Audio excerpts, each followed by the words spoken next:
Challenger here, and I'm standing inside one half of a 576 square foot factory-built manufactured home. And I often get asked a question about why we undertook such a massive project to provide these homes to people who are at risk of homelessness or who are already experiencing homelessness. And so I wanted to give you the list. And over the next few weeks, I'm going to go into details about each one of the reasons. But first, the trio of transformation is the primary reason. You see, I learned in my work that houses are the biggest need for people who are experiencing homelessness. Stability comes from being able to lay your head on a pillow each night and call that place your own. Shelters are hard to manage because they don't become your place. They become a place where you can come for a little while. Something like this with 2 bedrooms, this becomes your home. You can keep your stuff here. You can call this place your own. And we can all agree, regardless of whether we have disagreement about the cause of homelessness, about why people are homeless, we can all agree that there is not enough affordable housing or solutions for homeless. And it starts with people getting inside and out of encampments, because none of us want the encampments in our backyard. So that's the first leg of the trio. The second one is jobs. Purposeful, positive pursuits during the day.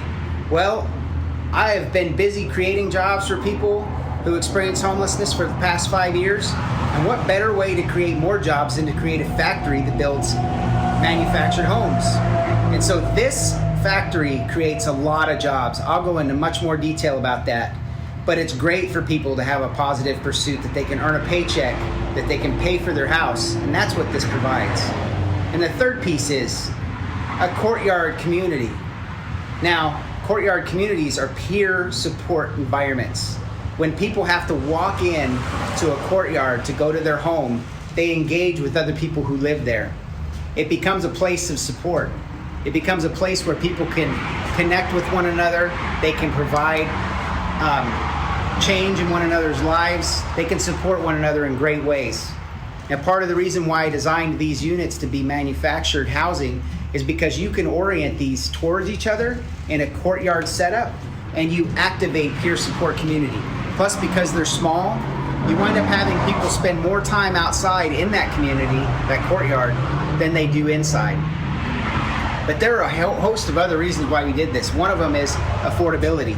You know, in the state of California, $450,000 or more is the cost of one door for affordable housing. It's $350,000 in the Central Valley. These units, what I'm standing in, what these former homeless people are building, I can put into a property and fully functioning for about $130,000 a unit. That's innovation. Another reason why we decided to do this was dogs. People love dogs, especially homeless people. And the reason why they love their dogs is they're an early warning system. They're also protection. And then the biggest thing is those dogs have been their companions in some of the hardest points in their life. And dogs love you unconditionally. It's a hard thing for a homeless person to give up their animal to go into an emergency shelter. However, if you build a 2-bedroom unit and you build it durable enough to handle pets, then you can have people come with their pets into housing. That's another one of the reasons we spent a couple years designing and developing this whole idea. I'm going to go into more detail over the course of the next few weeks about some of the reasons why these matter.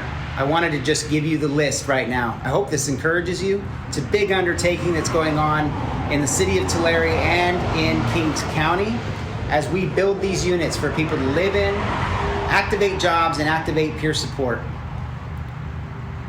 And if you want to learn more about how to get involved, you know, most affordable developments are done through government grants and through lots of government work, and it's not enough. It's not keeping up. And there's only a handful of developers that are doing the good work of putting it together.